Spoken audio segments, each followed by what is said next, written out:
The Age of Scales. Molt arrived at the university with the same sinking feeling he always got when Crick said the words, "It's probably nothing." In his experience, nothing usually meant something that will ruin my week. The Reptile Folk Student Heritage Society met in a basement room that smelled of incense, chalk dust, and the faint metallic tang of old magic. Posters on the wall showed stylized serpents, ancient glyphs, and slogans like "Reclaim the Heritage" and "The Age of Scales wasn't a myth." Molt sighed. Brilliant.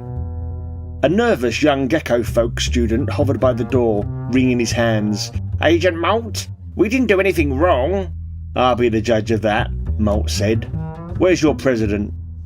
The Gecko, Mabax, pointed toward a cluster of students huddled around a table, whispering anxiously. Ginny drifted in behind Molt, humming tunelessly. Every reptile folk head in the room snapped toward her. Reptiles could all see ghosts, even faint ones.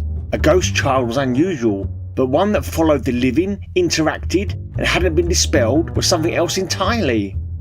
Ginny had taken to holding onto his tail and floated behind him like a balloon. A bit embarrassing, but he was past caring. One student whispered, "Is that a human ghost?" Another muttered, "Why is she with him?" Molt ignored them. For a split second he considered giving them a withering look or throwing his weight around. But he was too tired, and it was hard to look authoritative with a Victorian gin-obsessed ghost child clinging to your tail. He'd had a long week. It had started 2 days earlier in Crick's office. Cricks had slapped a memo onto the desk with the force of someone trying not to scream. "Let me see if I have this correct," he'd said. "You returned from Loch Ness from what should have been a routine invisibility-filled replenishment job, and you apparently took it upon yourself to negotiate a new treaty with the Kelpies." Molt rubbed his snout. "They were angry and hungry and surrounded me. I had to negotiate to survive." "Our superiors disagree," Cricks hissed. "They think you overreached." Molt bristled. "You accuse me of overreach. I accuse this office of oversight. We'd forgotten the treaty and neglected the field. The Kelpies were threatening to put humans back on their menu." "You should have reported it for further orders," Crick sputtered. Both sat in silence, glowering at each other. Molt had braced for disciplinary action, desk duty, a formal reprimand. Instead, Crick said, "We've decided to implement your plan. Agent Nathan has been assigned. He's a turtle, as per your recommendation. He'll train the Kelpies and the nest beasts." He shoved a thin file across the desk. "I have another case for you. A series of break-ins, blood banks, pet shops, possibly a rogue vampire. Look into it, Molt." Molt shifted in the chair again, trying to find a position that didn't put pressure on his new tail. The cold water at Loch Ness had triggered a burst of regeneration, and it still felt tender and wrong-weighted. Crick's eyes floated down. "Did you use something on it?" he asked, genuinely curious. "A salve? A growth charm?" Molt blinked. "No, just swam in the loch." Cricks nodded thoughtfully, as if comparing notes. "Shame, mine never grew back properly." He tapped the stump where his own tail ended. "Skinks don't regenerate cleanly. Comes in patchy, like male pattern tailness." Molt stared at the desk. "I think it was the water," he muttered, heat creeping up his neck. "Shock to the system." "Well," Crick said, attempting casual, "it suits you." Molt winced internally. Losing a tail was like losing hair. Everyone pretended not to notice, and everyone noticed. Molt opened the file. No sign of forced entry, which suggested magic. A scrap of paper with a few words in ancient High Hissian. A distorted CCTV still of a figure carrying a crate. It might have been a bad camera, or a glamour. He muttered, "Brilliant," and took the folder. The next day had been legwork. Interviewing a blood bank manager who swore a footprint in the dropped blood unit looked inhuman. Checking for glamour filter on all the doors. There were signs a simple redirect door cliff had been used. Finding a student union flyer in a bin near one pet shop, mentioning a heritage group hosted by his old tutor, Professor Sfar. And finally, standing before the glamour veil that hid the Sith Academy of Liminal Studies. He stepped through the veil, with Ginny drifting beside him, humming. He'd studied here once. He'd even been caught up in Sithar's talk of the old times when reptile folk ruled supreme. It sounded noble then. Now it just sounded like the kind of nostalgia that got people hurt. Warm stone, sunstones, old magic humming underfoot. Reptile folk students lounging in heated alcoves, their glamours dropped within the safety of the campus. A basilisk folk professor dozed in a sunbeam. A pair of chameleon folk argued philosophy, colours shifting with emotion. A tortoise folk caretaker swept the path with a slow, deliberate dignity. And every one of them had stared at Ginny. Molt had cleared his throat. Let's get this over with.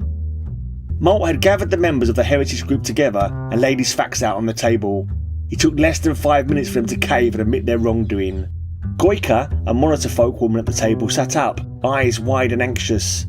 "We're not extremists," she said quickly. "We're just tired." "Tired of what?" Molt asked, though he already knew. "Being third stringers," she said. "Cats run everything. Humans don't really know about us, and the ones who do think we're monsters. We hide in the cracks. We do the magical maintenance, the grunt work, the dangerous jobs, with zero thanks from the mammals. We just wanted to study our history, our magic, our place in the world." "And a time when we stood strong," piped in Snar, a young Cayman folk boy, his tail thumping nervously against the chair. Molt nodded. He understood that more than they knew. "And Professor Sci-fi encouraged this?" "He said we were reclaiming our heritage," an Adder folk student murmured.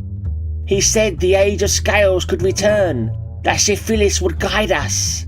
Molt's stomach dropped. "Where is he now?" The students exchanged uneasy glances. "He took Rel," the monitor folk woman whispered. "Said she was the vessel. We thought it was symbolic, a meditation exercise, but then he locked the door. We heard chanting, real chanting." Molt swore under his breath. "Show me."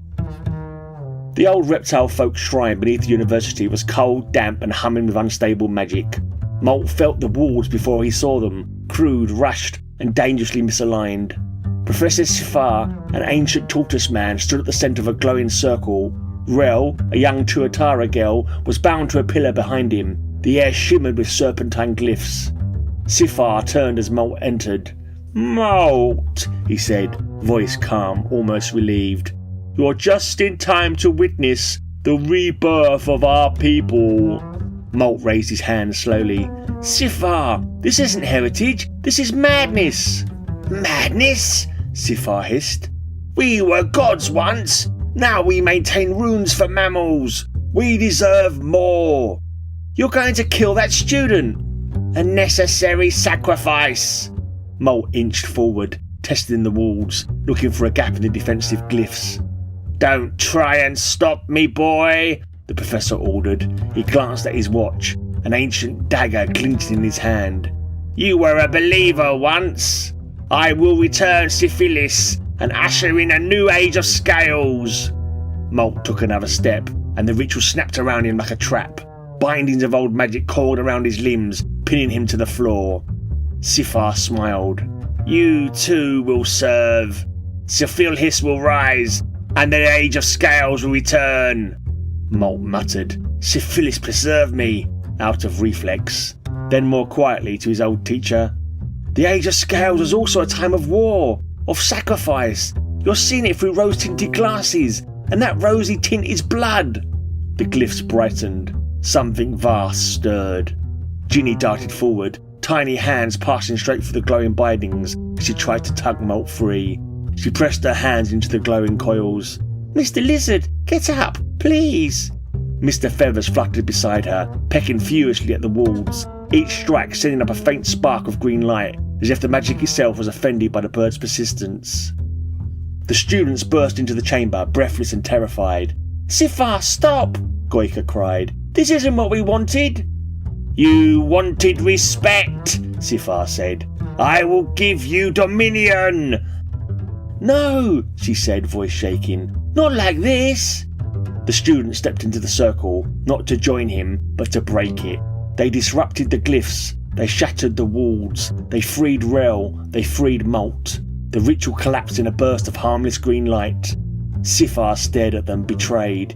"You fools! You could have been kings!" "We don't want to be kings," Mabak said. "We just want to be seen." Molt placed a hand on the broken circle. The magic fizzled out. "It's over," he said. Sifar was taken into custody. The students were shaken but safe. Rel clung to Molt's arm, trembling. Are we going to be punished? Goika asked quietly. Molt shook his head. You stopped him. That matters. She looked at him, eyes bright with fear and hope.